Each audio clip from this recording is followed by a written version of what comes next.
بسم اللہ الرحمن الرحیم۔ السلام علیکم۔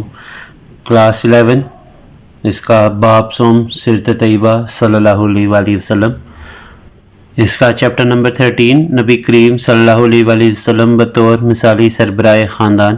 آج کی ویڈیو میں اس کی ایکسرسائز کو ہم سولو کریں گے۔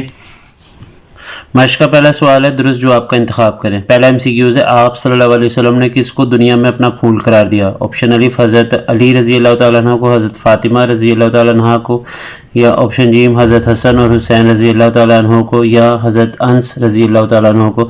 تو اس کا جواب آپشن جیم حضرت حسن اور حسین رضی اللہ تعالیٰ عنہ کو۔ دوسرا MCQs ہے، نبی کریم صلی اللہ علیہ وسلم کس نماز کے بعد سب ازواج مطہرات رضی اللہ تعالیٰ عنہ کے گھر جایا کرتے تھے؟ تو اس کا آپشن الف فجر، ظہر، عصر یا مغرب۔ تو آپشن جیم عصر کے وقت۔ تیسرا MCQs ہے، نبی کریم صلی اللہ علیہ وسلم نے اپنی رضائی والدہ حلیمہ سعدیہ رضی اللہ تعالی عنہا کے پاس بچپن کے کتنے سال گزارے؟ تو اس کا جواب آپشن دال 5 سال۔ چوتھا MCQs ہے، آپ صلی اللہ علیہ وآلہ وسلم نے کن کو اپنی ماں قرار دیا؟ آپشن الف ام ایمن رضی اللہ تعالی عنہا، ام فروہ رضی اللہ تعالی عنہا، ام درداء رضی اللہ تعالیٰ عنہ، یا ام سلمہ رضی اللہ تعالیٰ عنہ۔ تو اس کا آپشن الف ام ایمن رضی اللہ تعالیٰ عنہ۔ پانچواں MCQs ہے، عام الحزن سے کیا مراد ہے؟ آپشن الف غم کا سال، رونے کا سال، خوشی کا سال یا آسانی کا سال۔ تو اس کا آپشن الف جواب ہے غم کا سال۔ کوشچن نمبر 2 ہے، درج ذیل سوالات کے مختصر جواب دیں۔ پہلا شارٹ کوشچن ہے، مثالی سربراہ کے 2 اوصاف تحریر کریں۔ شارٹ نمبر 1 کا آنسر آپ تحریر کر لیں۔ مثالی سربراہ خاندان کے 2 اوصاف یہ ہو سکتے ہیں: ذمہ داری کا احساس، پوائنٹ نمبر 1، دوسرا بنا لیں صبر و تحمل، اور تیسرا محبت اور احترام کا جذبہ۔ دوسرا شارٹ کوشچن ہے، رسول اللہ صلی اللہ علیہ وسلم کے اسوہ سے ان کا ازواج مطہرات رضی اللہ تعالیٰ عنہ کے ساتھ حسن تعامل کی 2 مثالیں لکھیں۔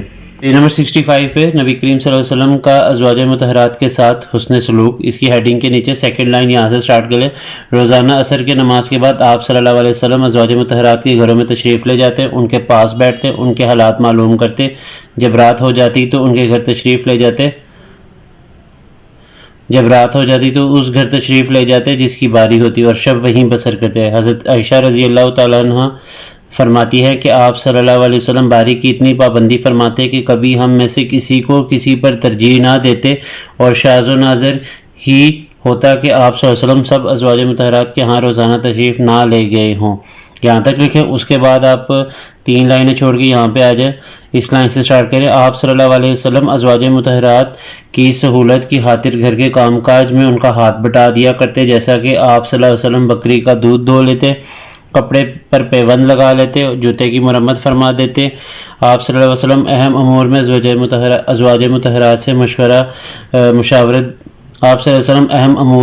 مطہرات سے مشاورت بھی فرماتے، اور مختلف امور میں آپ صلی اللہ علیہ وسلم نے ان کے مشوروں پر عمل بھی کیا، جیسا کہ ام المومنین حضرت سیدہ خدیجہ رضی اللہ تعالی عنہا کے مشورے سے آپ صلی اللہ علیہ وسلم نے اپنی بیٹی حضرت سیدہ زینب رضی اللہ تعالی عنہ کا نکاح حضرت سیدنا ابو العاص بن الربیع رضی اللہ تعالی عنہ سے کیا۔ یہاں تک شارٹ نمبر 2 کا آنسر لکھ لیں۔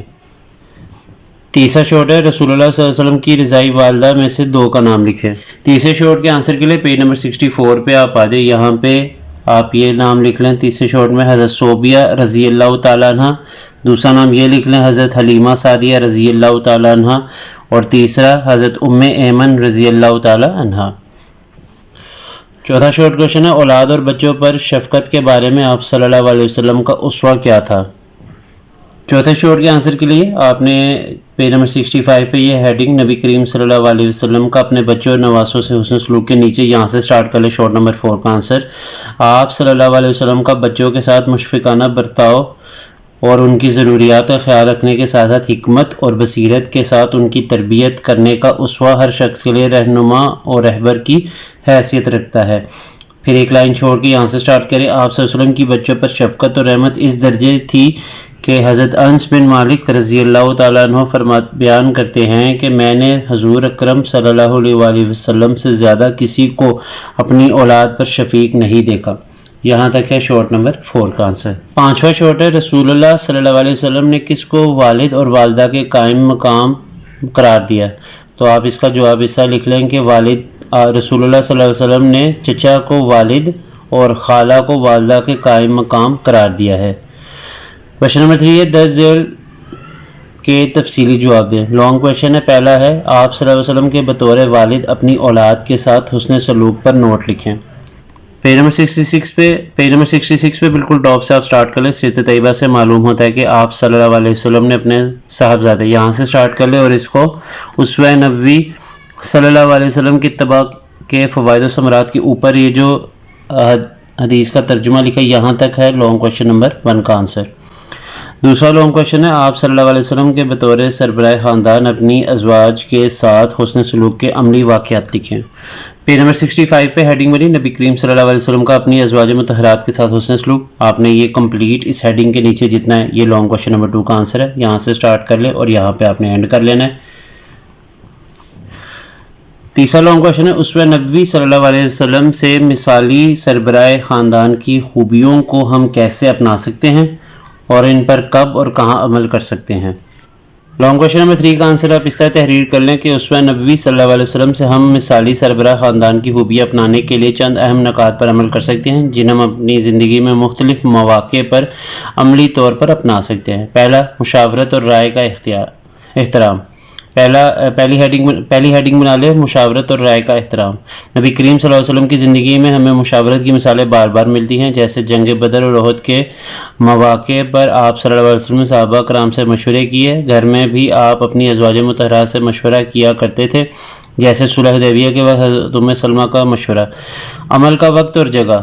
ہمیں خاندان کے اہم معاملات جیسے بچوں کی تعلیم گھر کے فیصلے اور مالی امور میں گھر کے تمام افراد بالخصوص شریک حیات اور بچوں سے مشورہ کرنا چاہیے. دوسرا پوائنٹ بنا لے عدل و انصاف. رسول اللہ صلی اللہ علیہ وسلم کا طرز عمل ہمیشہ انصاف پر مبنی تھا چاہے وہ گھریلو معاملات ہوں یا معاشرتی. آپ صلی اللہ علیہ وسلم نے اپنی تمام ازواج کے ساتھ عدل کا معاملہ کیا اور کبھی کسی کے ساتھ ناانصافی نہیں کی. عمل کا وقت اور جگہ. ہم گھریلو معاملات میں انصاف پر مبنی فیصلے کریں جیسے بچوں کے درمیان برابری کا سلوک اور گھر میں مالی وسائل کی منصفانہ تقسیم. تیسری ہیڈنگ بنا ہے رحم دلی اور محبت. نبی کریم صلی اللہ علیہ وسلم اپنے اہل خانہ کے ساتھ انتہائی رحم دلی اور محبت سے پیش آتے تھے. حضرت عائشہ فرماتی ہیں کہ نبی کریم صلی اللہ علیہ وسلم گھر کے کاموں میں بھی مدد کیا کرتے تھے اور اپنے اہل خانہ کا خیال رکھتے تھے. عمل کا وقت اور جگہ کون سی ہوگی؟ ہمیں روزمرہ زندگی میں اپنے اہل خانہ کے ساتھ محبت اور شفقت کا برتاؤ کرنا چاہیے. چھوٹے چھوٹے کاموں میں تعاون کرنا اور ان کی ضروریات کا خیال رکھنا چاہیے. چوتھی ہیڈنگ والے صبر و تحمل. نبی کریم صلی اللہ علیہ وسلم صبر اور تحمل کا مظاہرہ کرتے چاہے کوئی مشکل یا آزمائش سامنے ہو. آپ صلی اللہ علیہ وسلم نے اپنے گھر والوں کو بھی صبر کی تلقین کی اور خود اس کی مثال قائم کی. عمل کا وقت اور جگہ. گھریلو مسائل اور اختلافات میں ہمیں صبر اور برداشت سے کام لینا چاہیے اور جذبات میں آ کر غصہ کرنے کی بجائے تحمل کا مظاہرہ کرنا چاہیے.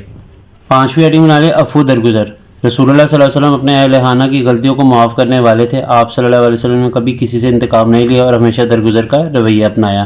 عمل کا وقت اور جگہ. ہمیں بھی اپنے گھر والوں کی غلطیوں کو معاف کر دینا چاہیے اور چھوٹے مسائل کو درگزر کر کے محبت کے ماحول کو فروغ دینا چاہیے. کب اور کہاں عمل کریں؟ روزمرہ کے گھریلو معاملات میں جب بھی خاندان کے افراد کسی مسئلے کا سامنا کر رہے ہوں یا گھر میں کوئی اختلاف ہو اس وقت ان کی خوبیوں کو اپنائیں. مشکل حالات میں جب مشکلات اور آزمائشیں آئیں جیسے مالی مسائل یا بیماری اس وقت صبر تحمل اور مشاورت کو اہمیت دیں.